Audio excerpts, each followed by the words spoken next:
Bro பேய் கூட குடும்பம் எடுத்துங்க ப்ரோ, பேய் கூட குடும்பம் எடுத்துங்க. பண்றோம் புரியல, நம்மள கல்யாணம் பண்ண சொல்றாங்கடா. சுடுகாடு வந்துக்கிறனா வச்சிங்களேன், இங்கதான் பேய் இருக்கும். பேய் இருக்குதா இல்லையா அப்படின்ற மாதிரி மட்டும் கமெண்ட் பண்ணி விடுங்க. பேய் அழைக்க போறோம், குடும்பம் நடத்த போறோம். சுடுகாடு பேய் எங்க இருந்தாலும் வந்துருங்க. பூவு பழம் திராட்சை. ஐயோ அது ஃபர்ஸ்ட் நைட் செட்டப்பா. பேய்க்கு எதெல்லாம் பிடிக்குமோ பூ வாட்டர் கறி அதெல்லாம் எடுத்துட்டு வரலாம்னு நினைச்சேன். இது வந்து ஜாஜா கேம் அதுல விளக்கு பிடிப்போம். என் காதல இது ராங்கா விழுந்து லவ் மூடுக்கு போயிருவோம். அப்பதான் பேய் நமக்கு வரும். ஒரு புக்ல படிச்சிருக்கிறேன். கட்டிலில் காத்து கொண்டிருந்தா டூ டாய்லெட் வருதுடா. உடம்பு இரும்பாக்கிக்கடா. வரதுதான் வரீங்க, ஆம்பளை பேய் வேணாம், பொம்பளை பேயா வாங்க.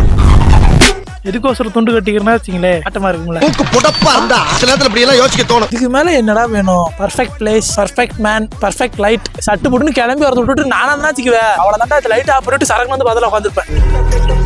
எப்படி பிடிக்கிறானுக்கு பேர் லைல அடா பாவீங்களா. வருதாடா ரெடியா விட்டாடா. அவனை சொல்லி நிறுத்துங்களேன்டா. ஐயோ யோ யோ டே பயமாகுதுடா டே. டேய் யாராது பேயடா? ஐயா கித்தற சொல்லி ஒரு செகண்ட்ல என்ன கழுவி வச்சிட்டான்டா. லைட்டா போயிருச்சு நினைக்கிறேன். ஆட்டோமேட்டிக்கா போறாடே. சேலஞ்ச் சக்சஸா இல்ல ஃபெயில்டா நீங்களே சொல்லுங்க.